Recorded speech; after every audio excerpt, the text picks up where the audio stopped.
बाटे राजा राजा राजा कोरे जमे समाजा उठा लो तनी। नमस्कार दोस्तों, मेरा नाम रंजीत है। आप देख रहे हैं करक टिप-टॉप चैनल। दरअसल बात है दोस्तों राधेश्याम रसिया के जीवन पर कुछ चर्चा करने जा रहे हैं दोस्तों, तो इस वीडियो में शुरू से अंत तक बने रहे हैं।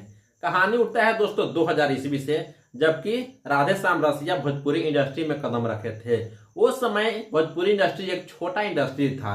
कहा जाता है दोस्तों ये अपना बिहार का एक अलग बोलबाला था। लेकिन कहा जाता है दोस्तों कि उस समय राधेश्याम रसिया आए थे और कहीं ना कहीं अपने गाने से हर लोगों को दिल जीत लिए थे। राधेश्याम रसिया का 3 तरह का गाना आता था। फर्स्ट में निर्गुण, दूसरा में भक्ति और दूसरा में फिर से एक लोकगीत आता था। और कहा जाता है दोस्तों कि जितने भी गाना बजता था वो कहीं ना कहीं सबसे ज्यादा कैसेट बिकने वाला राधेश्याम रसिया उस समय का सुपरस्टार बन गए थे। लेकिन यह भी कहा जाता है दोस्तों कि राधेश्याम रसिया काफी मेहनत कर रहे थे और मेहनत करते करते काफी स्ट्रगल करते करते कहीं ना कहीं बहुत बड़ा मुकाम धर लिए थे।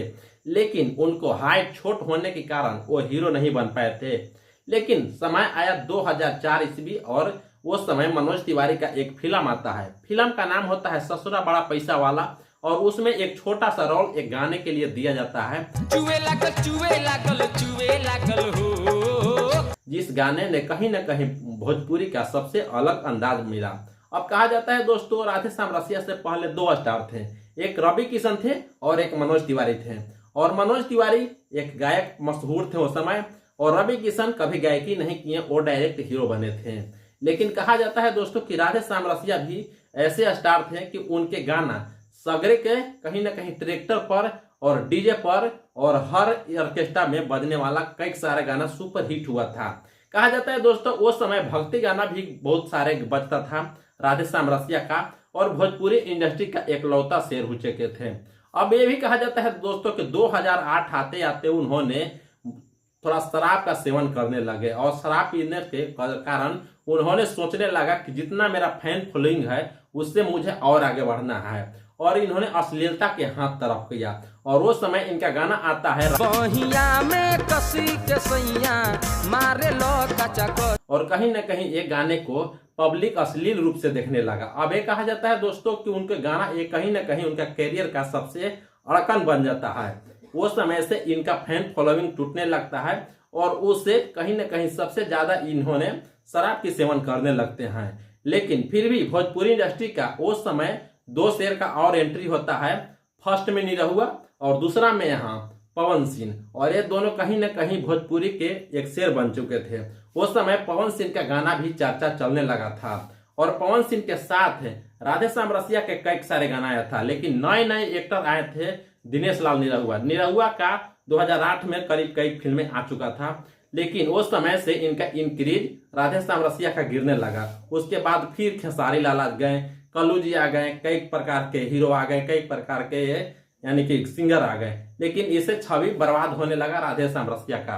राधेश्याम रसिया सोचते सोचते ये कहीं ना कहीं बहुत डाउन हो गए। लेकिन 2014 ईस्वी में पवन सिंह का एक फिल्म आता है। फिल्म का नाम होता है गंगा पुत्र। गंगा पुत्र में पवन सिंह कहीं ना कहीं राधेश्याम रसिया को इज्जत करते हुए गाने के लिए सम्मानित करते हैं और उसमें एक छोटा सा रोल देते हैं राधेश्याम रसिया का। लेकिन राधेश्याम रसिया उसमें अच्छा काम भी करते हैं, अच्छा रिस्पॉन्स भी मिलता है। फिर भी इनकी पूरी तरह से लत लग चुका था शराब की और शराब ने इनका जिंदगी ही ले डूबा। अब कहा जाता है दोस्तों आज के दौर में अगर 2024 के ईस्वी में हम बात करते हैं तो कहीं ना कहीं राधेश्याम रसिया भोजपुरी इंडस्ट्री से काफी दूर हो चुके हैं। अब ये कहा जाता है दोस्तों कि राधेश्याम रसिया के हाल ही में अगर इंटरव्यू लिया जाता है तो कहीं ना कहीं नशे के सुर में मीडिया वाले से भी कहीं खराब बदतमीजी से बातें करते हैं, यूट्यूबर लोग से बदतमीजी से बातें करते हैं। अगर उस समय पवन खेसारी के अगर नाम लिया जाता है तो वो कहीं ना कहीं किसी से लड़ाई भी कर देते हैं। और एक कहानी रहता है दोस्तों राधेश्याम रसिया की। इसमें आपको क्या सुझाव देना है कमेंट बॉक्स में बताना ना भूलिएगा। आपको किस तरह नजरिया से देखते हैं राधेश्याम रसिया को, आप इस बात को पूरी तरह से कमेंट बॉक्स में बताइएगा। हम चलते हैं दोस्त ऐसे ऐसे लेटेस्ट वीडियो देखने के लिए आप लोग करक टिप-टॉप चैनल से जुड़े रहिएगा। उम्मीद करते हैं दोस्तों कि वीडियो पसंद आया होगा। चैनल पर नए तो चैनल को सब्सक्राइब करना ना भूलिएगा।